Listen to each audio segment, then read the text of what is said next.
Hey everybody, I've got to vent a little bit about something. I know a lot of people probably on my page don't want to hear it, but I came across this on because I've been trying to watch, or most of the time, watching multiple sclerosis fighters that deal with it every day to see how I can hopefully help my father, which I can't really do because I feel helpless because there's nothing I can do as his daughter. All I can do is sit here as his caregiver and help him day in and day out.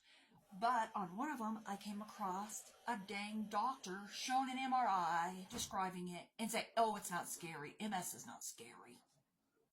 Okay, what? Okay, try this on for size, doctor that think MS is not scary, and anybody that don't think MS is not scary. Uh, what about 20 something years ago, 25, going to be 25 years this year, that he first had MS symptoms?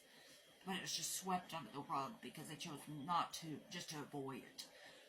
Getting a phone call with your mother when you're in high school and getting picked up for a ride, and you get a phone call once you guys get home from his job saying, "Oh, he can't feel his legs, he can't get up. Your husband is being, and father to my mom, your father's being rushed to the emergency room." And you get there and he can't feel his legs and he can't move. Then a few years later, he's complaining his his memory starts going. He can't remember anything, and you're worried he's got Alzheimer's or dementia. Try saying that's not scary. Try complaining.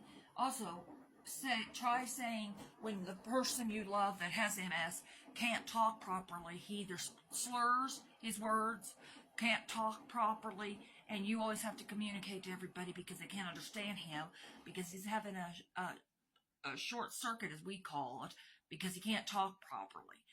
Try that on for size. Try also having the person you care about with MS having really bad agitation when he flares up. Try having the fact that he gets these ice pick headaches and it triggers everything that triggers MS. Try having hot and cold weather making it trigger. Try having him being, like I said, very fatigued most of the time. Try having him not sleep at night sometimes and keeping everybody else awake in the household.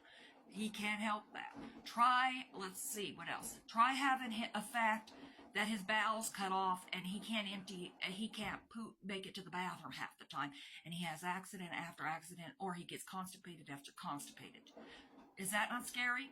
Yes, it is. Try having him having to be rushed to the doctor because with my mom at the time when she's still alive, and myself, because his bladder cut off and he can't empty it, and it feels the urge to pee and he can't pee.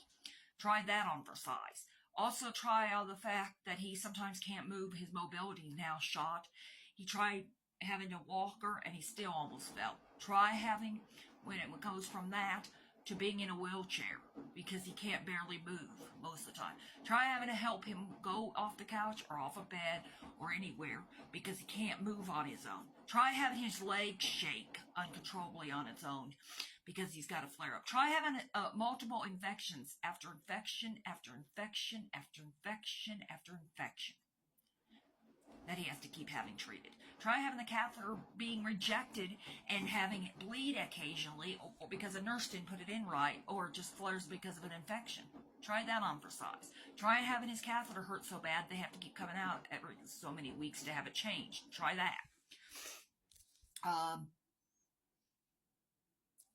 So don't and try having some of his mobility in his lower part so bad that sometimes he can't even use that. He can't even cut his own meat when he's trying to eat, and I have to help him cut up the meat.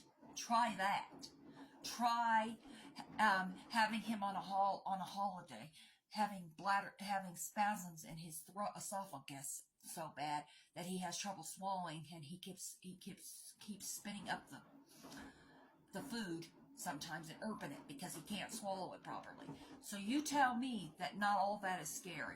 Try having him also have breathing issues where it Try having breathing, respiratory issues, having the MS affect your lung function, so you get raspy and snore and sound like you got respiratory infections. And also, so you tell me, doctor, and anybody that thinks that having multiple sclerosis is not a big deal. Listen to those symptoms, or watch the person you love 24/7 have those symptoms, and then get back to me and think it's not scary. Oh, and I forgot. Try also having emotional outbursts, because to him it still feels like my mom died, and she died 6 years ago today. Try that.